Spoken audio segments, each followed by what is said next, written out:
Hello, ladies and gentlemen. We're bringing you another tropical update from the Hurricane Watch team. Today, we will update you on the latest tropical developments around the world. So, without any further ado, let's get started. So, I kind of want to start off a little bit with the North Atlantic. So, currently with the North Atlantic, as you can see, there is nothing happening. There's a lot of dry air happening over the Northern Atlantic and the Caribbean and the Gulf of Mexico. There's a lot of sinking air, which I'm going to go to the satellite imagery, and you're going to be able to see that very clearly, that there's lots of sinking air just by the fact that there's no convection going on. So as you can see, there's not a lot of activity going on at all in the North Atlantic. There's very little convection going on over the main development region. In fact, y'all can see a tropical wave coming off the coast of Africa there, and that is something that we're watching. But because of the dry air that is currently there in the North Atlantic, this tropical wave should not develop into anything significant. But if it does, we will definitely give you a tropical update if that does happen. You can see a exposed low up here. You can see some convection out here. Upper level low right there. Nothing super crazy. Again, I do want to just sort of talk about the fact that we are watching this tropical wave right here, calming off, going in this general direction. There's lots of dry air out here. So I do think this is just going to die off very, very quickly. When it comes to looking at the Caribbean and the Gulf of Mexico, as you can see, in the Caribbean there is very, very little activity happening right now. If we take a look at the Gulf of Mexico, not a whole lot going on in the Gulf of Mexico. Very little activity, and that's because of the dry sinking air happening. You can see a trough up here, cold front right here, moving off the coast of the northern United States. You can see some weather, moderate to severe weather happening there in the Midwest. That is moving to the east. Nothing really crazy happening there in the North Atlantic, but I do want to talk about the East Pacific because, again, we do have Tropical Storm Frank right now with winds of about 35 knots. That is 40 miles an hour. But that air pressure is at 1,004 millibars. So, if we zoom out, you can clearly see that Frank is a shear tropical storm. You can easily see that shear coming in from that north, coming in right in like this. Easily see that. You can actually see what looks like the low level low of some kind trying to spin up there, and that is the exposed center. Shortwave infrared satellite imagery indicates that the center is exposed well to the north and to the east of the primary convective mass. This is due to around 25 knot of northeasterly vertical wind shear, as indicated by the SHIPS guidance. Recent ASCAT overpass only caught the far western portion of the storm. Not to help estimating that Frank's initial intensity is capped at 35 knots, which is at 40 miles an hour, which is in good agreement with the latest satellite intensity estimates. The strong northeasterly shear that is plaguing Frank is not expected to change much at all today. The global model guidance, however, suggests that shear will gradually kind of die off and weaken beginning tonight, with the upper level conditions becoming more conducive for strengthening in around 24 to 36 hours. Given that the current structure of the tropical cyclone, it may take some time for the system to take advantage of a more favorable environment. Therefore, the National Hurricane Center wind speed forecast only calls for gradual strengthening between 24 and 48 hours, 1 to 2 days, with a significantly faster rate of intensification after that time. The National Hurricane Center forecast is once again on the conservative side, with lies between the SHIPS and the lower LGEM model guidance. Currently, Frank is moving westward at about 8 knots. A subtropical ridge to the north of the cyclone should continue to steer Frank westward to west-northwestward over the next 48 to 72 hours, 2 to 3 days. After that time, a west-northwestward to northwestward motion is forecast as the cyclone reaches the western periphery of the ridge. The new National Hurricane Center track forecast is once again close to the multi-model consensus 8 and the GFS ensemble mean. So this is really going to continue west, and it could develop into something a little bit more stronger. Now, really, regardless of any kind of real developments of this system, it's really not going to develop into anything and bring any kind of impacts to Mexico. So no impacts to Mexico are going to be occurring with this system. We actually have another system, which is now Tropical Depression 008. No images exist. Question the current parameters. 08E, as you can see, this is the latest forecast track from the National Hurricane Center. Currently, there's some showers and thunderstorm activity associated with the low pressure area located several hundred miles southwest of the southern tip of the Baja California Peninsula, and it has increased and is showing signs of organization. Only a small additional increase in organization would lead to the formation of a tropical depression, as this is already a tropical depression. But what I will say is, for now, there will be no impacts to Mexico from this system at all. So what I wanted to say for right now is, I wanted to thank everyone for watching the video so far. And if you have enjoyed this video and it has been useful to you, like it, share with your friends, and subscribe. Also, don't forget to click on that notification bell to get notified when a new video or live stream comes out. Thanks again. I want to go on and talk about what's going on in the West Pacific. I want to talk about Index 93W here.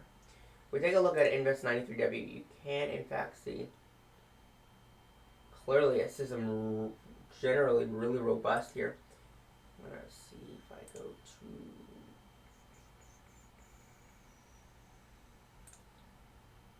high resolution satellite, always looks nice.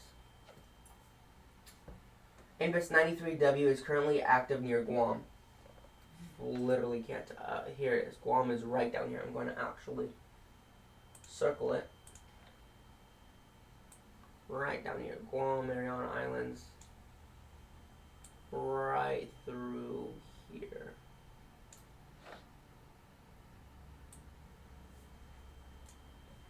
Alright.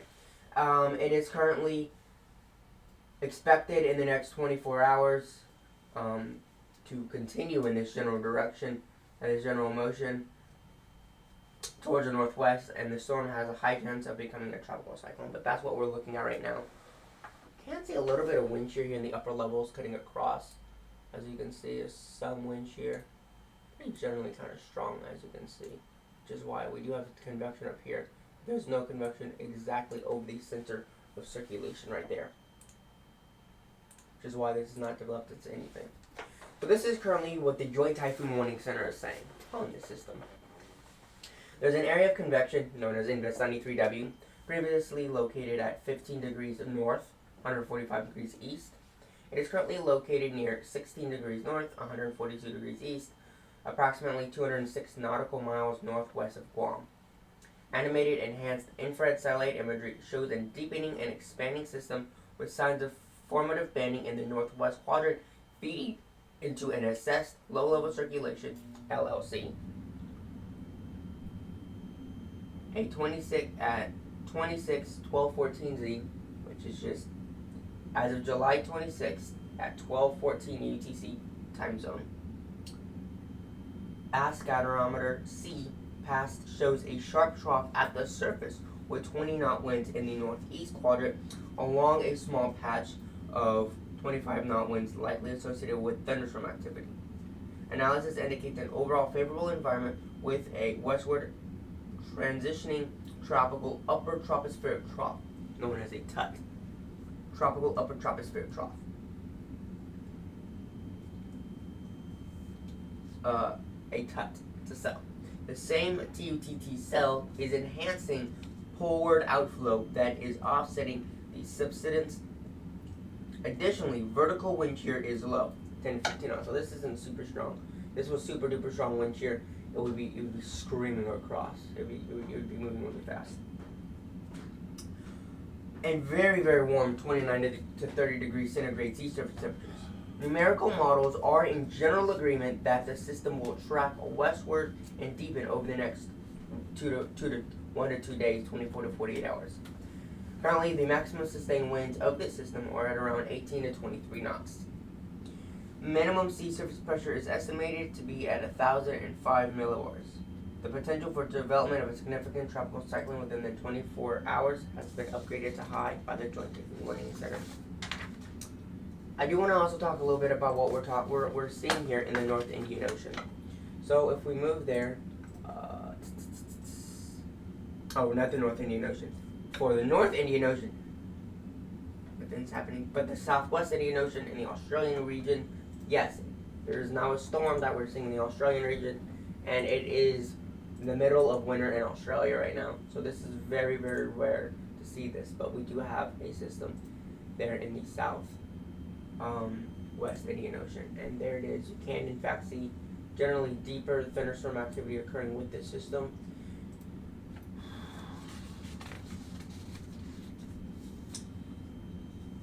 So this is a near equilateral trough. It's an NET, and it has developed over the northwestern portion of the basin east of 72 degrees east, in connection with the arrival of an active phase of the MJO, the Madden-Julian Oscillation, combined with the equilateral Rossby wave. Among others, most of the significant convection is organized in the vicinity of this NET, near equilateral trough. On one hand, in the form of convergence lines of its western edge, but especially on the other hand, with the establishment of an equilateral westerly wind burst promoting the recent formation of a low pressure vortex on its eastern edge, east of 90 degrees east.